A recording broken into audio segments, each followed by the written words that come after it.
प्रिय बच्चों, आज मैं आप तृतीय वर्ग के छात्रों को हिंदी पाठ्य पुस्तक से 6 पाठ पढ़ाने जा रहा हूँ। पाठ का शीर्षक है सारस और केकड़ा, हेरॉन एंड क्रब।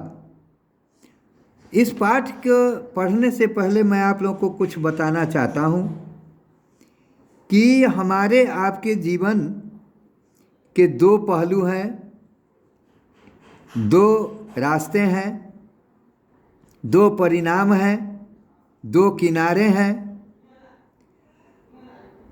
सत्य और असत्य, ये जीवन के 2 पक्ष हैं। पाप और पुण्य, पाप जो है वो कपट, असत्य और हिंसा के प्रतीक हैं। पुण्य ये सत्य का प्रतीक है। पाप के द्वारा प्राप्त किया गया कुछ भी वो टिकाऊ नहीं होता है, उसका जीवन क्षणभंगुर होता है। वह कुछ समय के लिए दिखाई देता है, बड़ा दिखाई देता है, अच्छा दिखाई देता है, लेकिन उसका अस्तित्व कभी कायम नहीं रहता। वह आज न कल मिट अवश्य जाता है। परंतु सत्य की ताकत शाश्वत होती है। आपने देखा है कि भारत का राष्ट्रीय उद्घोष है सत्यमेव जयते, कि सत्य में ही जीत होती है। जो सच्चाई के रास्ते पर चलता है, आपने हरिश्चंद्र, राजा हरिश्चंद्र का नाम सुना होगा कि सत्य के स्थापना के लिए सत्य मार्ग पर चलते हुए अपने पत्नी को बेच दिया, अपने बेटा के बदन से आधा कफन को फरवा लिया। अंत क्या हुआ कि फिर से उन्हें खोया हुआ राज, मरा हुआ पुत्र जीवित प्राप्त हुआ। तो बच्चों, सत्य के मार्ग पर चलना कठिन अवश्य होता है, परंतु उसका परिणाम हमेशा सुखद और टिकाऊ होता है, जो जन्म जन्मांतर तक फल देने वाला होता है। तो इसीलिए आज मैं एक कहानी सुनाने जा रहा हूँ। वो कहानी सुनने के बाद आप स्वयं फैसला करेंगे कि यह कहानी सत्य, प्रेम और शाश्वत पर आधारित है या कपट, असत्य और हिंसा पर आधारित है। एक समय की बात है, एक तालाब के किनारे एक सारस रहता था। सारस का मन कपट से भरा हुआ था और दूसरों को परेशान करने में उसे बहुत आनंद आता था।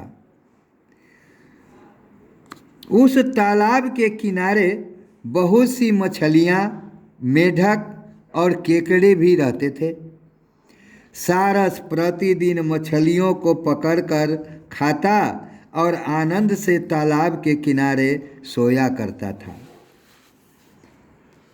धीरे धीरे कई वर्ष बीत गए। सारस वृद्ध हो गया। अब उसमें पहले की तरह फुर्ती नहीं रह गई थी। वह बड़ी कठिनाई से 1-2 मछलियां ही पकड़ पाता था। वह प्रतिदिन भूखा रहने लगा। वह सोचने लगा कि इस तरह तो वह शीघ्र ही मर जाएगा।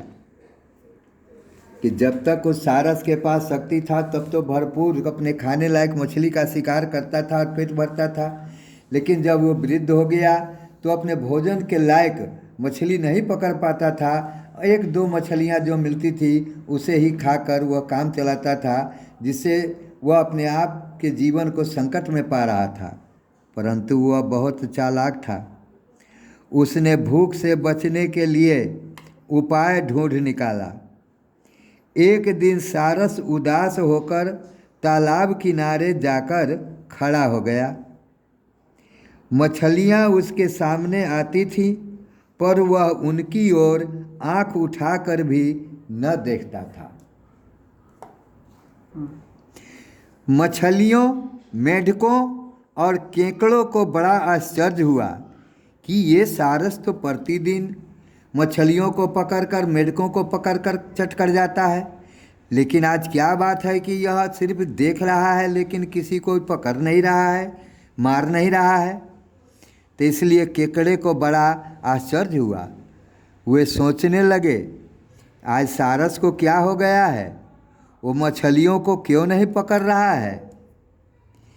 एक केकड़े ने आगे बढ़कर सारस से पूछा, सारस जी महाराज, आज बहुत उदास दिख रहे हो, आज मछलियों को नहीं पकड़ोगे क्या। सारस ने दुखी होकर कहा, हाँ भैया, आज मैं बहुत उदास हूँ। मैंने एक खबर सुनी है कि अब यह तालाब पाट दिया जाएगा। केकड़े ने कहा, क्या कह रहे हो भैया, यह तालाब पाटने से तो मछलियाँ मर जाएंगी। कि सारस ने कहा कि हमने सुना है कि इस तालाब को मिट्टी से भर दिया जाएगा। तो केकड़े ने कहा कि भाई ऐसा होने से तो सारी मछलियाँ मर जाएंगी। सारस बोला, इससे बचने का एक उपाय है। यहाँ से कुछ दूर एक गहरा तालाब है, यदि तुम सब चाहो तो मैं तुम्हें उस तालाब में पहुँचा सकता हूँ। सारस ने कहा कि यदि तुम लोग चाहते हो कि इससे छुटकारा मिले, तालाब के भरे जाने से पहले हम सुरक्षित हो जाएं, तो इसका एक उपाय है कि इससे थोड़ी दूर पर एक गहरा तालाब है।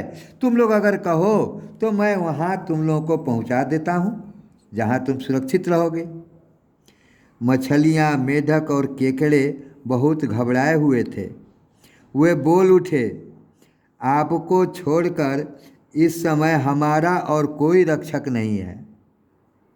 अब हमें उस तालाब तक ले जाने की कृपा करें।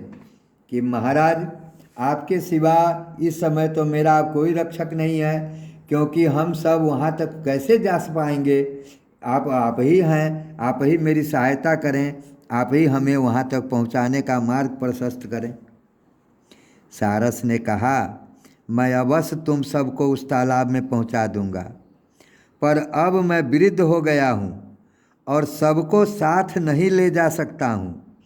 मैं तुम्हें बारी बारी से पहुँचा दूँगा। सारस ने कहा कि मैं जवान होता तो एक साथ बहुत सारे केकड़ों और मछली मेढकों को उठाकर एक जगह से दूसरी जगह जल्दी जल्दी ले जाता, पर मैं अब बूढ़ा हो गया हूँ, मुझ में अब ताकत नहीं है, इसलिए एक बार में अब मैं सिर्फ एक को ही यहाँ से वहाँ तक पहुँचा सकता हूँ। अगर तुम लोग कहो तो मैं एक एक कर बारी बारी से वहाँ पहुँचा दूँगा। सब सारस की बात से सहमत थे। सारस के साथ पहले मछलियाँ जाने लगी। सारस चोंच में कुछ मछलियों को लेकर उड़ने लगा। कुछ दूर जाकर सारस एक चट्टान पर नीचे उतरा और बैठकर मछलियाँ खाने लगा। जब पेट भर जाता तो वह पास ही झाड़ी में सो जाता। वह मछलियों को ढोकर ले जाता और रास्ते में एक पहाड़ी पर उतरकर उस मछलियों को वह खा जाया करता था। जब उसकी आंखें खुलती तो वह फिर उड़कर तालाब पर पहुंच जाता और कुछ मछलियां लेकर वापस उसी चट्टान पर आ जाता। वह नीचे उतरता और मछलियां खाकर सो जाता। इसी तरह वह कपट से प्रतिदिन कई मछलियां खा जाता। एक दिन एक केकड़े ने सारस से कहा, आप कई मछलियों को तो दूसरे तालाब तक ले जा चुके, अब मुझे भी तो ले चलिए। सारस ने कहा, ठीक है, आज तुम चलो। मन ही मन सारस ने सोचा कि आज दूसरे किस्म का भोजन मिलेगा। तो सारस ने केकड़े को अपनी पीठ पर बैठाकर उड़ चला। जब वह चट्टान के पास पहुंचा तो नीचे उतरने लगा। केकड़े ने नीचे की ओर देखा। नीचे तालाब नहीं दिखने पर उसने सारस से पूछा, यहाँ पर न तो तालाब और न ही मछलियाँ दिख रही हैं। कि मछलियों को जिस तरह से वह ले जाकर चट कर जाता था, उसी तरह से केकड़े को भी ले जाकर वह मार कर खाना चाहता था, इसलिए वह पहाड़ी पर उतरने लगा। लेकिन केकड़े ने देखा कि उसने तो कहा है कि मैं तालाब तक सुरक्षित पहुंचाऊंगा, लेकिन यहाँ तो न कोई तालाब दिखाई दे रहा है, न कहीं मछलियाँ दिखाई दे रही हैं। तो उसने कहा सारस से कि यहाँ तो कोई भी कुछ भी दिखाई नहीं दे रहा।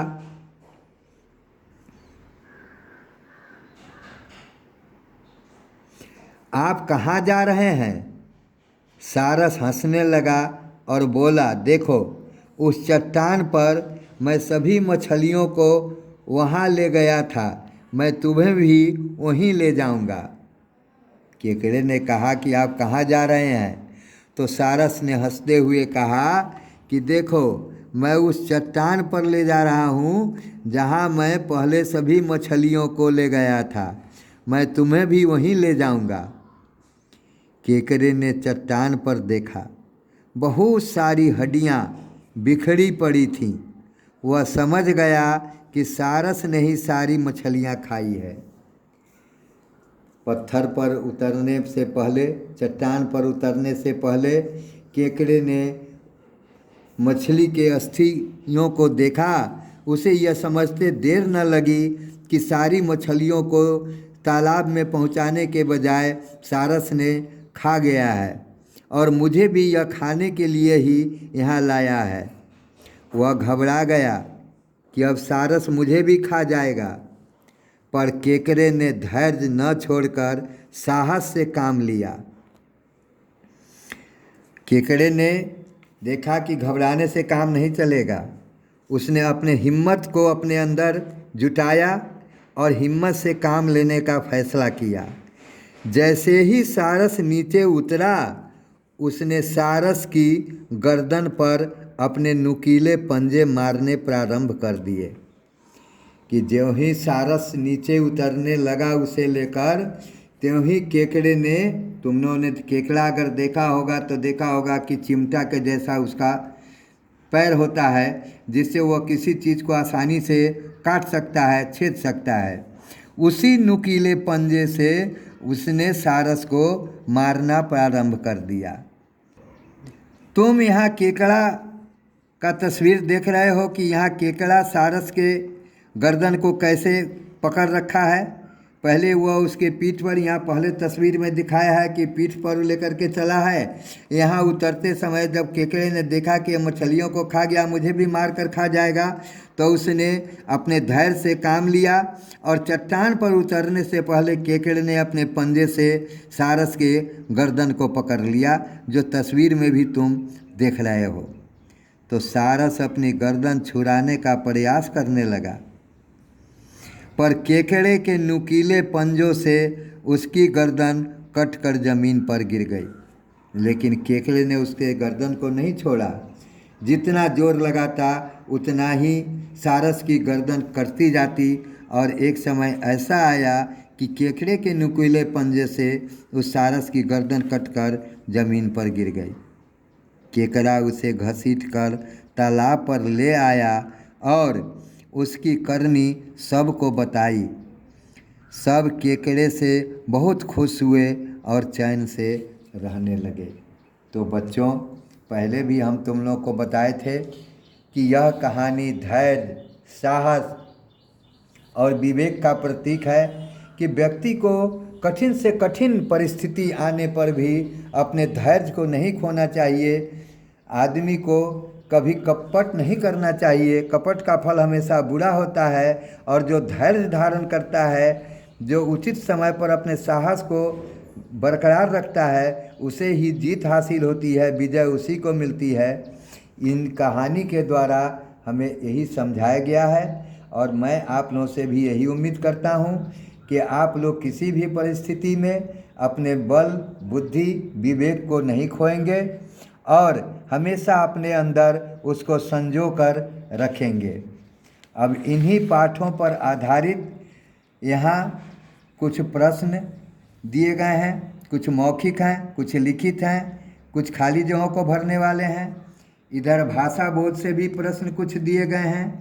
इन्हें आप लोग अपने अपने कॉपी में करने का कोशिश करेंगे, जहाँ तक संभव हो करके रखेंगे। जब भी विद्यालय खुलेगी आप लोगों से हमारी मुलाकात होगी, मैं आप लोगों को अवश्य कॉपी चेक करूँगा और ये जानने का प्रयत्न करूँगा कि आप लोगों ने क्या कुछ किया है। इन्हीं उम्मीदों के साथ आज का मैं वक्तव्य समाप्त करता हूँ। धन्यवाद।